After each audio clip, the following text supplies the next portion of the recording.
was Saturday night. I turned the TV on just to see what was going on. You'd been gone a while, didn't hear from you. I just want to know if you're safe and sound, 'cause I want to know if you made it out or if you're caught up in the mess. So tell me, are you okay? 'Cause I don't wanna lose you. It ain't easy 'cause I know I'm not with you. But tell me, are you okay? 'Cause I don't wanna say goodbye. I don't know what I'll do. Hello, friends. Welcome back to Healing Connection. I'm Joy McBride. You know, the holidays can be beautiful, but they can also be very brutal. If you're grieving a fallen buddy, a loved one, or a friend, this season can feel like walking through a decorated minefield. Today, we're going to talk about honest ways to carry grief and still make room for light. You'll hear practical tools, simple rituals, and scripts for tough moments, especially for veterans, first responders, spouses, and even family members. Now, if any time this feels too heavy, I want you to please call or text 988. Veterans press 1. Everybody else, just stay on the line. If you'd like to connect, you can send me an email at cooljoe77@heroobjective.org. It's something I want you to know, you're not alone. First, we're going to start off with a roadmap. 6 segments. Naming grief in a holiday time. Body, brain tools. Rituals of remembrance. Boundaries and social navigation. Audience spotlights. And a 7-day holiday field guide. How's that sound? Okay, here we go, and we're getting ready to kick it off. Part 1. Name what hurts grief in a season of cheer. We all know that grief doesn't take holidays. Lights get brighter, but the empty chair always stays empty. You might feel survivor's guilt, anger, numbness, or even sudden waves. These are often triggered by songs, smells, or traditions. But know this, all this is very normal. 3 truths for this season. 2-track living. You can miss them deeply and still smile at a kid's joke. Grief and joy can ride in the same car. Ambushes happen. Sudden tears are not a setback. They're love with nowhere to go. Permission slips. You're allowed to change traditions. Leave early or say no. You can also say yes to the parts that help.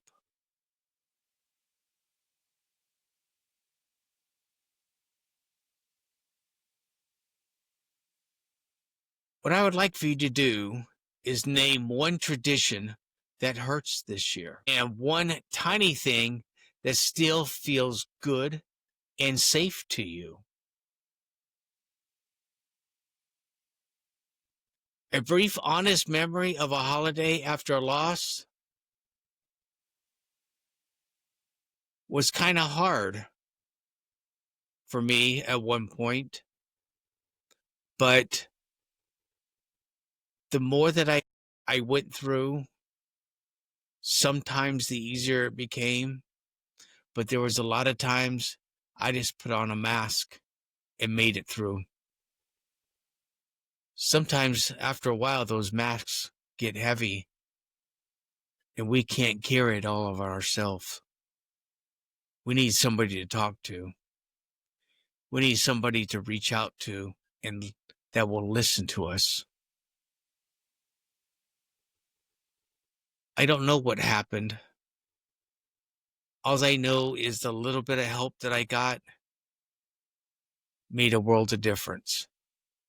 And that's why now I enjoy very much a lot of my holidays. Do I miss the ones that are not here? Yes. But I do it in remembrance of them to myself inside. I don't have to project that outside anymore. But sometimes I do, because if we still hold on to what's inside, we haven't let it go. So after the party, after family leaves, you can sit, talk to your loved one, talk to a family member about your day that you remember, or who you are remembering, and talk to them about it. You may have a laugh, you may shed a tear, you may have a good laugh, and it's all okay. I promise.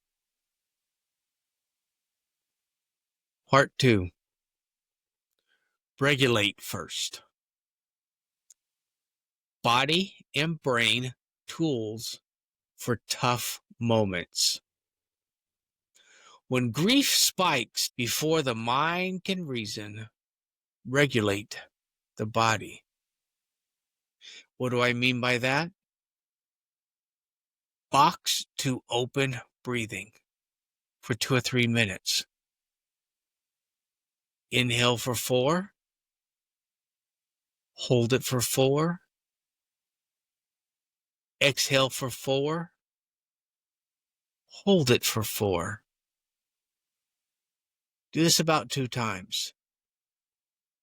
Then breathe regularly. Then I want you to inhale for 4. Exhale for 6. And do that about 8 to 10 times. You can do this in a bathroom. You can do this in another room. You can do this away from everybody so nobody knows. Or you could just be sitting in amongst them and doing it without them even knowing. That's the beauty of the breathing. Some of you may ask, why the longer exhale? This cues nervous systems to calm down. Remember the 5, 4, 3, 2, 1 grounding? If not, here you go. I want you to name 5 things that you can see.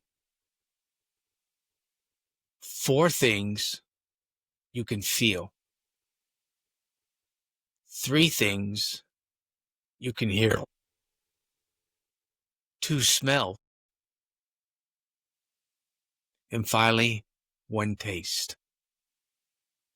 But now you can change that up to make it to where it's more usable and user-friendly for you in a large area around quite a bit of people.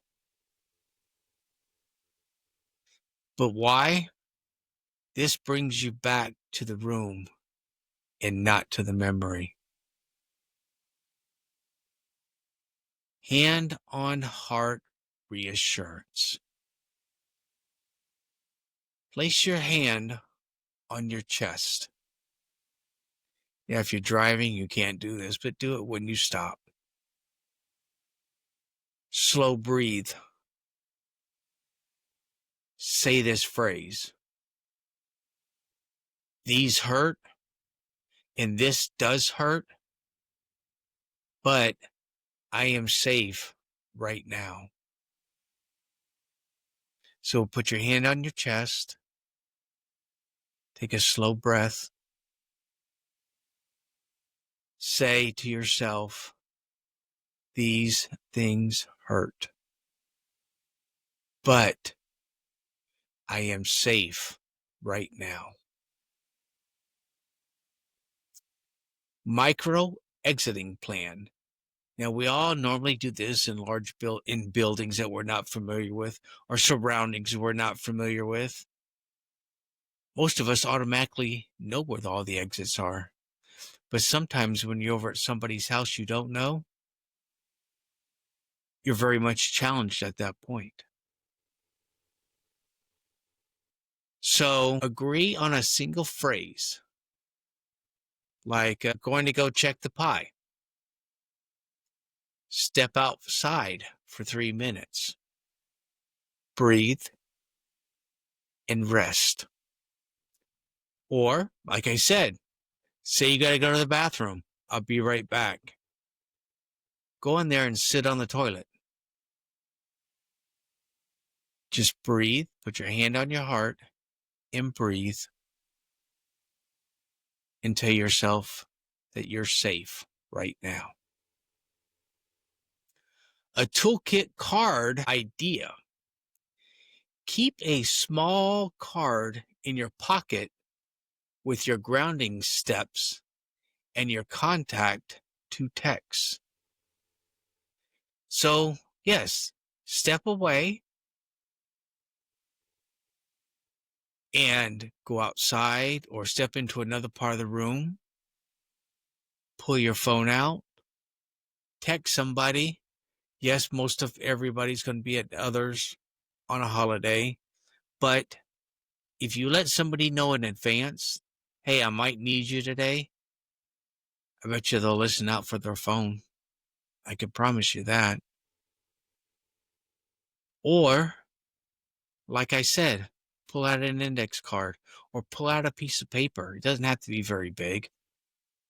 And you just write down your things on it, things that you wrote down to help you navigate.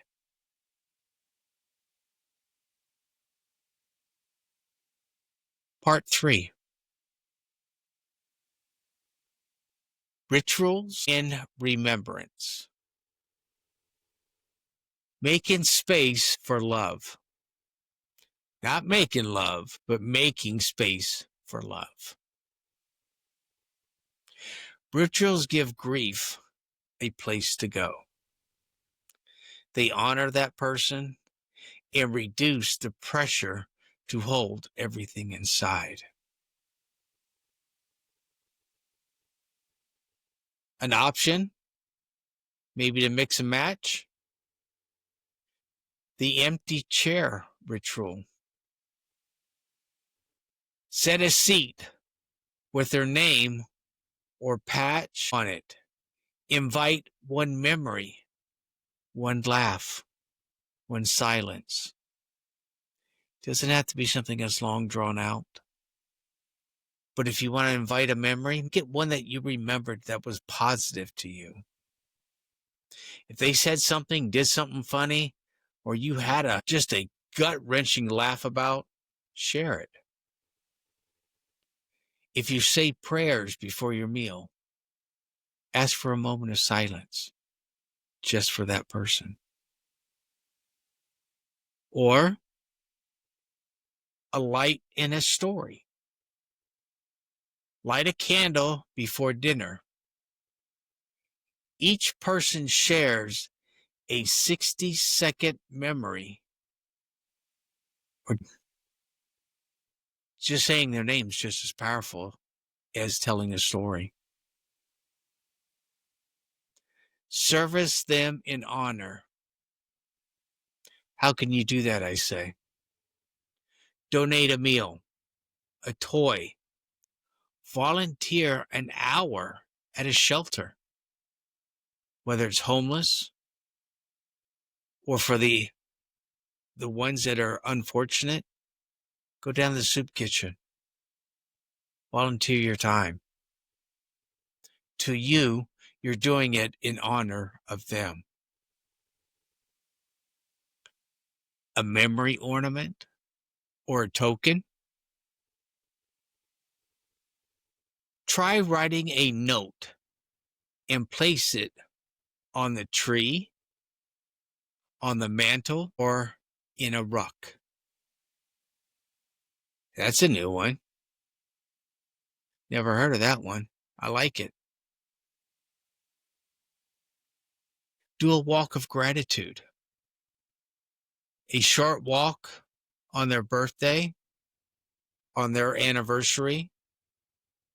Then while you're out, name 3 things you carry from them. What's something that they may have handed down to you that you can go out and now, I'm not saying that you have to necessarily go for a walk, but if you're not able to, that is quite okay. Maybe go sit outside. And when you're out there, name 3 things that stick in your head that you carry with you every single day. Not the tragedy, something positive, something to remember, something about love, something they said. Give it a shot.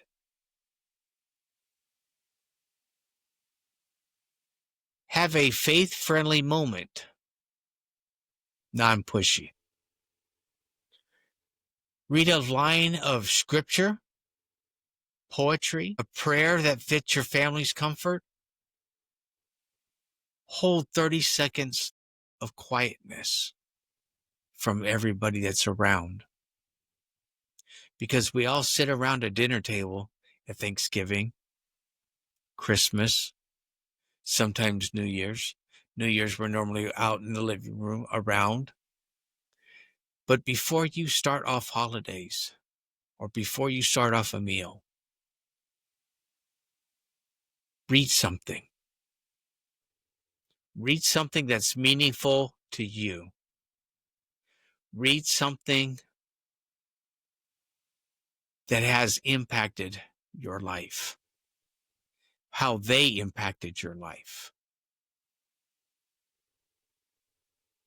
For the kids and teens, give them a job. Have them light the candle. Have them place the ornaments. Let them pick a song.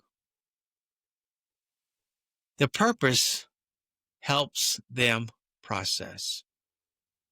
By keeping them involved, they don't feel like they are left out.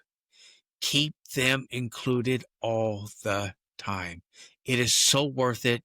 It is so meaningful to them. It's unbelievable. So let me ask you this. Which ritual felt right as you heard it?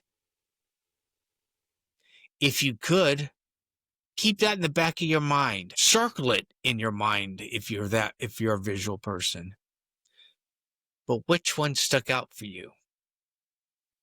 Which one do you think you might try for the first time this year? Part 4. Boundaries, invitations, and the awkward stuff. Holidays come with people, and people come with opinions. Just like every family reunion, every get-together, every sit-down, everybody has these. So, here are scripts and guardrails to protect your energy. Boundary scripts. Leaving early. I'm glad to be here. I may need to head out early if it gets too heavy. Let somebody know. If it's too much, don't push through it. If you have to step away, step away. By all means. You don't have to beat yourself up. Skipping this year. We're talking it simply this season.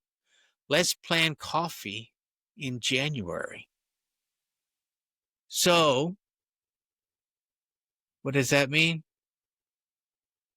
Honestly, I don't know. I ain't got a clue. But if you want to skip the year, okay. But let somebody know, hey, this year, you know what?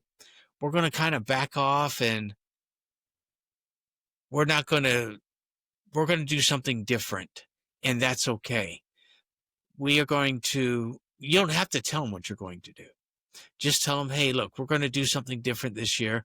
And maybe next year or next holiday, we'll see what we come up with. Give them that. Substitute boundaries. I'm staying clear tonight. Please don't offer.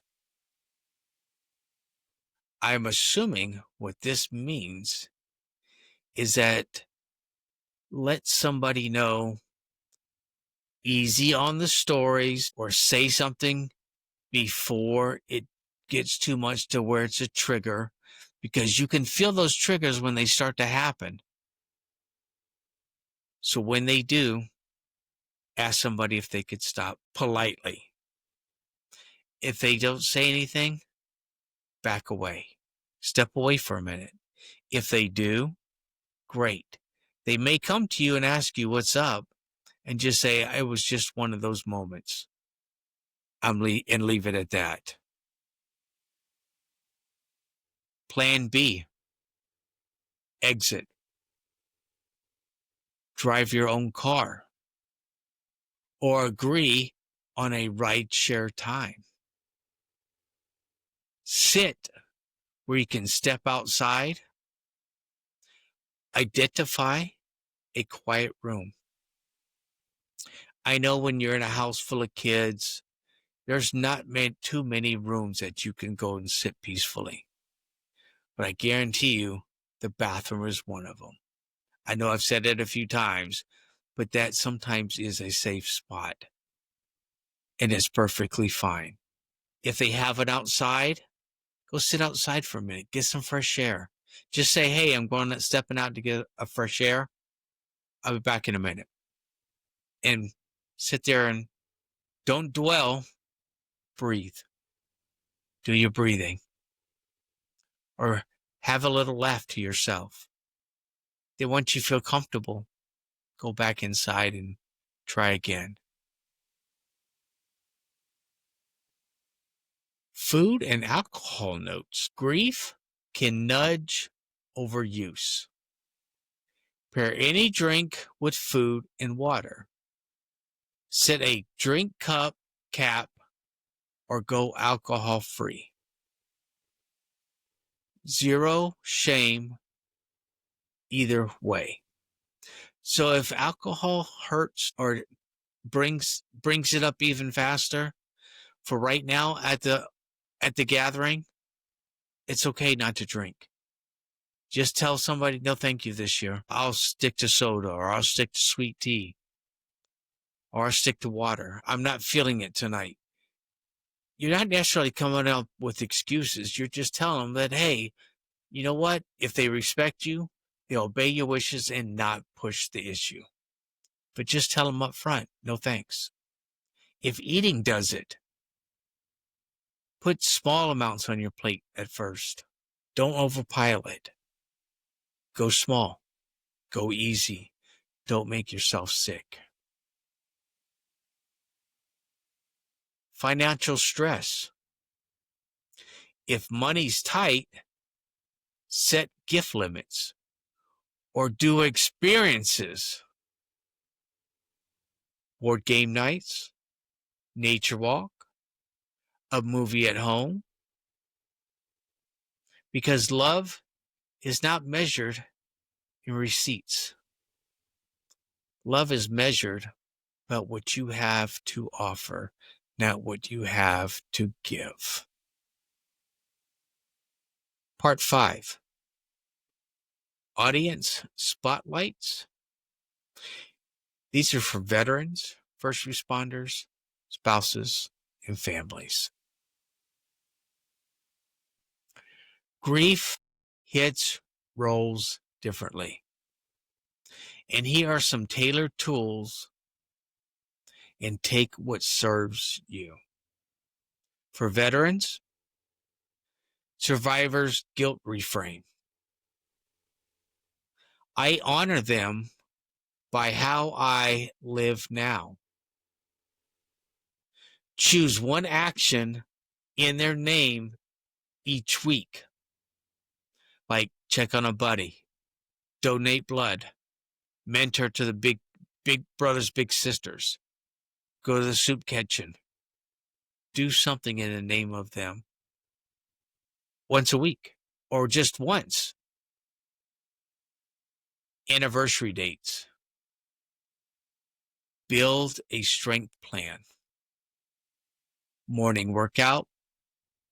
Call a battle buddy. Light and story ritual. Early bedtime. Keep things simple. Don't overdo them. Now, when there's crowds and noises, arrive early. Sit on the edge of a seat. Identify exits. And use earplugs if needed. Or earbuds, because you can have earbuds and nobody knows what you're doing. And you can have your music going and nobody can hear it but you. Don't do it real loud, but do it loud enough for you. Now, for our first responders, on shift grief, start or end shift with a 2-minute breathe and name the name moment. Station culture. Establish a shared ritual. Bell ringing, patch on the board, monthly remembrance, their name before service.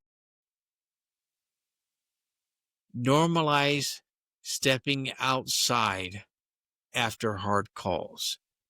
Step outside and take a breather. Once you get back, when you get ungeared, step outside if you can, if it's not raining, or step off to a quiet spot where it's nice and cool. Sleep safeguards. Protect post-shift wind down. Caffeine cutoff. A quiet, dark room.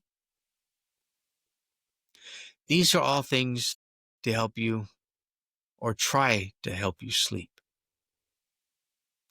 Now for spouses and families, mixed emotions. Use the both and sentences at dinner. We miss fill in the blank, and we are grateful for fill in the blank. Kids' questions. Keep answers short, honest, age appropriate. We're all sad because we love them. And it's okay to cry or to play. Something that you can tell them. If you feel like it. I'm not saying that you have to, but if you feel like it, or if they have questions, answer as best as you can and as much as you can without overindulging and hurting yourself while you're trying to help them. Energy budget. Label days green, yellow, red. Green means plan's okay. Yellow? Let's shorten it up a little bit if you don't mind. Red. Cancel, and let's go back home. Let's go rest it out. So, part 6. I'm giving you a 7-day holiday field guide, and we're going to be wrapping it up. So here's a 1-week plan you can start with today, and you can adjust as needed. Day 1, name and plan. Write the top 3 triggers. For each, pick one tool: breathe, ritual, boundary, or you can pick the same one for all 3. This is your game plan. Day 2, memorial act. Do one remembrance act in their honor. Light a candle, read a letter, or serve somewhere. Day 3, buddy check. Text or call a safe person. Share your plan. Ask for a mid-week check-in. So whoever you text, let them know that, hey, if you don't hear from me by Wednesday at 4:00, send me a text. Make sure that everything's okay. Check in on me, and I'll do the same for you. Day 4, body care. 30-minute movement, plus hydration, plus a different meal. Why? Because grief drains. It drains you mentally and physically. So you need to refuel your body. Day 5, gentle joy. One small thing you enjoy. Music, a movie, baking, a quiet drive, a motorcycle ride. It doesn't matter.